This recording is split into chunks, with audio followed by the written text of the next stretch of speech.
Hello everyone, আমি রিমি আর আমার নতুন একটি ভিডিওতে তোমাদের অনেক অনেক স্বাগত।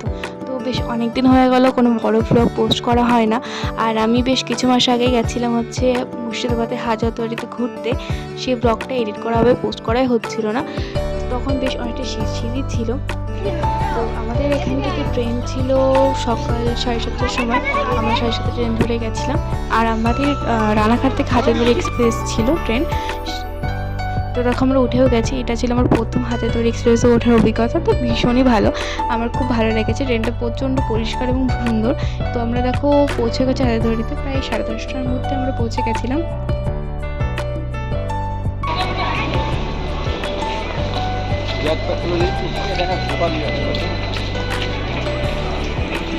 স্টেশনের বাইরে না প্রচুর ঘোড়ার গাড়ি ছিল এবং টোটো ছিল। তো আমরা প্রথম ভেবেছিলাম ঘোড়ার গাড়িতে করে যাব, কিন্তু পরে আমরা ডিসাইড করেছি টোটোতেই যাবো, যেহেতু অনেকটা ডিস্টেন্স আর তাড়াতাড়ি ট্রেনের টাইমও আছে।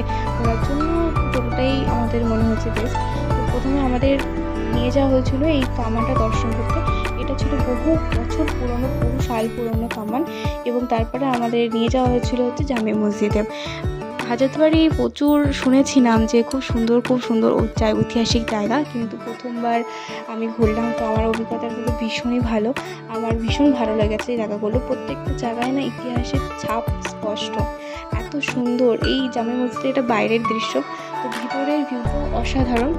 আর প্রত্যেকটা জায়গা এত সুন্দর করে গুছিয়ে রাখা হয়েছে।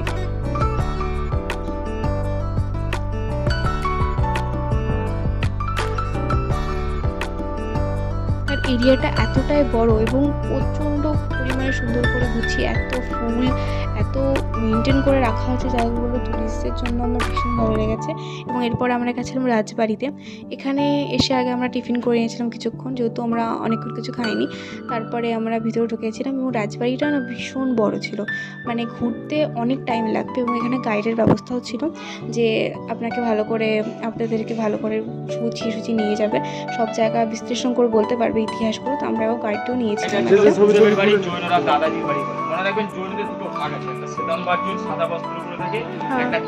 আর এখানে ছিল আগেকার দিনের ভিন্টেজ যে সমস্ত কার ছিল, ঘোড়ার গাড়ি বলতে পারো, বড় বড় গাড়ি, সে সমস্ত রাজাদের গাড়ি ছিল। সব ফুল, সুন্দর মরে গেলে পুজো দেয়, কাউকে পুজো দেওয়া। এই পুকুরে পদ্ম ফুলের চাষ হচ্ছে। পদ্ম ফুল তুলে জৈন মন্দিরে তারা পুজো। আপনাদের দেখবার লাস্ট এর ভিতরে আছে আদিনাথ, পরেশনাথের মূর্তি আছে, আর লাস্ট এরপরে আমরা গেছিলাম এর ভিতরে একটা মন্দির ছিল, সেই মন্দিরটা দেখতে। আর আমাদের রাজবাড়ি ঘুরতে প্রায় 2 ঘন্টা টাইম লেগেছে। আমি 2 ঘন্টা রাজবাড়ির ভিতরেই ছিলাম। এবং সেপারেট করে করে এত জায়গা আছে, এত দেখার জিনিস আছে, ইতিহাস আছে, যে তোমরা একটু দেখে না যেতে পারবে না, অনেক কিছুই দেখতে হবে তোমাদের। এবং তারপরে আমরা এই মন্দিরটাতে গেছিলাম, বহু বছর পুরনো মন্দির। তারপরে গেছিলাম মেইন যেটা হাজারদুয়ারি দেখতে। তো মুর্শিদাবাদ হাজারদুয়ারি না দেখলে কেমন হয় সেটা দেখে আমরা তাড়াতাড়ি করে বেরিয়ে জানতে পারলাম।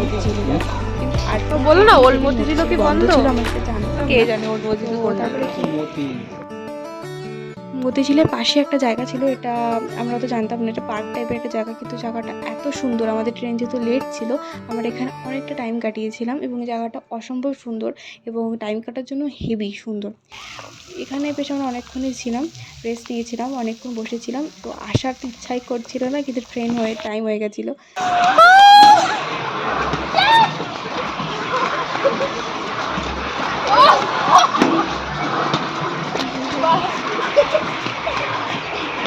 দেখতে পাচ্ছ আমরা কতটা মজা করেছিলাম। তারপর আমাদের ট্রেন টাইম হয়ে এসেছিলো, তো আমরা স্টেশনে চলে এসেছিলাম। এরপরে দেখো আমরা বগুড়াতে পৌঁছেও গেছি। তো আজকের ব্লগটা এই পর্যন্ত। ভালো লাইক কমেন্ট শেয়ার করো, বাই।